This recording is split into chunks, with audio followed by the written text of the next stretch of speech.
Hai guys, Assalamualaikum warahmatullahi wabarakatuh dan salam sejahtera. Bertemu lagi kita dalam Afi Project. Terima kasih kepada kawan yang sudah klik video ini. Alright guys, so dalam video kali ini kita nak tengok mengenai 5 motosikal Yamaha yang gagal. 5 motosikal yang gagal dalam list ini bukan sahaja jualannya di Malaysia tetapi di negara lain sekalipun.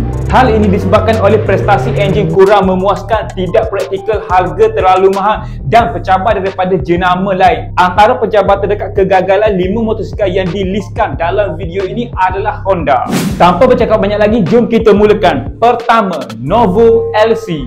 Novo LC merupakan versi facelift daripada Novo S dan Novo AT 115. Ia mula diperkenalkan pada tahun 2008 menggunakan enjin 135cc Sol 2 vas. Novo LC merupakan skuter pertama yang Yamaha bawa masuk ke Malaysia menggunakan bantuan liquid coolant ataupun taki air. Skuter ini dapat menghasilkan kuasa 11.3 horsepower dan 10 Nm torque. Di negara kita mungkin tidak ada isu daripada segi jualan Novo LC ini semasa awal pengeluarannya dulu. Boleh dikatakan rakyat Malaysia menerima skuter daripada Yamaha ini dengan baik. Lagipun bodinya pada hari ini masih nampak evergreen lagi. Namun di pasaran luar, Novo LC 135 ini tidak mendapat sambutan yang baik. Ramai yang bandingkan prestasi enjinnya dengan jenama yang lain, contohnya Honda Spicy.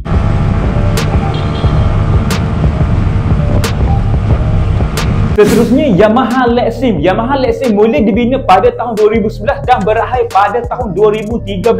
Cukup sikat tahun pengeluarannya. Bagi Yamaha Lexim ini, ia dibina oleh Yamaha Motor Vietnam. Genre ini menggunakan enjin 113.7cc 4-stroke Sol ataupun single can dengan bantuan suntikan bahan api ataupun fuel injection. Bagi Yamaha Lexim ini, ianya tidak masuk di pasaran Malaysia. Sebaliknya, hanya 2 negara saja yang menerimanya, iaitu Vietnam dan Indonesia. Yang menyebabkan genre ini gagal dalam pasaran ataupun dalam jualannya disebabkan oleh konsep kapcap tetapi dengan versi automatik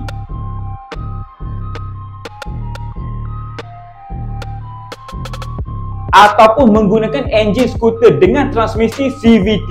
Kalau tak silap saya, Yamaha Lexmax ini menggunakan enjin yang sama dengan Ego S. Dan satu lagi yang menyebabkan Yamaha Lexmax ini gagal adalah disebabkan oleh harga jualannya semasa awal pengeluarannya dulu terlalu mahal berbanding motor sama sisi dengannya. Seterusnya, ketiga, Yamaha Tracker 900. Genre ini dibina pada tahun 2015. Ia dibina sebagai motor sport touring. Bagi Yamaha Tracker ini, kalau tak silap saya, ada 2 enjin yang diperkenalkan, iaitu 850cc dan 900cc. 4-stroke 12 vas Dodge 3 silinder. Sport touring daripada Yamaha ini mampu menghasilkan kuasa 115 horsepower. Genre ini jika di Malaysia, saya boleh katakan bukanlah satu motor yang gagal. Ianya ada peminatnya yang tersendiri. Namun yang menjadikan Yamaha Tracker ini gagal sedikit daripada segi jualannya adalah disebabkan oleh harga. Harga yang dijual terlalu tinggi sebagai motor bawah 1000cc. Makna kata ada lagi motor yang kita boleh dapati dengan harga sebegini, cc yang besar lagi. Antara pencabar terdekat Yamaha Tracker semasa awal pengeluarannya dulu adalah Kawasaki Versi.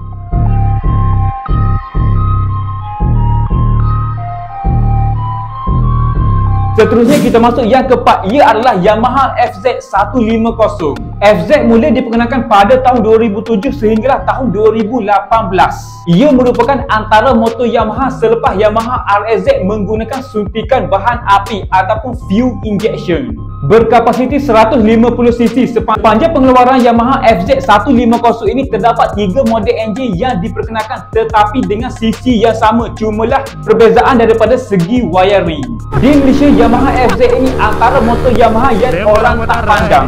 Sebab itulah harga terpakai untuk Yamaha FZ jika di Malaysia bawah RM2,000 pada hari ini, walaupun tahunnya masih baru lagi. Itu untuk pasaran negara kita. Namun untuk pasaran negara luar, ianya mendapat sambutan, antaranya Singapura dan Indonesia. Salah satu sebab motor ini diminati ataupun menjadi permintaan tinggi di negara lain adalah motor ini cukup berkuasa serta fuel consumption ataupun penggunaan bahan api yang rendah.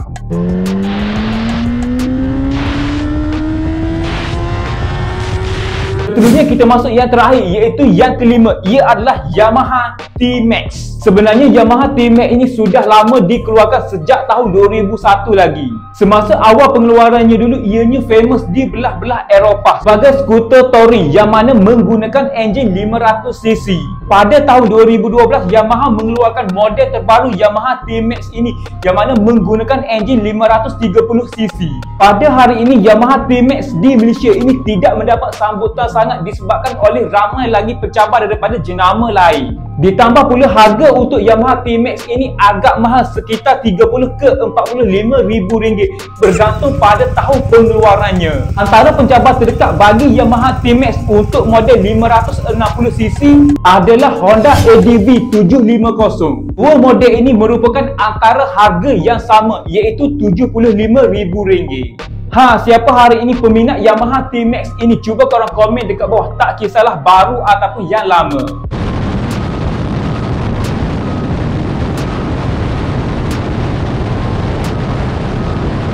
Alright guys, so itu adalah sedikit sebanyak video saya untuk kali ini mengenai 5 motosikal Yamaha yang gagal semasa awal pengeluarannya dulu sampailah ke hari ini. Jadinya saya rasa sampai di sini sajalah video saya untuk kali ini. Jika anda dapat sedikit sebanyak info ataupun knowledge daripada video kali ini, saya hargai sangat jika anda bantu saya dengan 2 klik, iaitu klik tombol subscribe dan klik button like dekat bawah ni. Pastikan korang tinggalkan komen di bawah dan cadangkan apa yang korang rasa perlu untuk saya review ataupun sebagainya.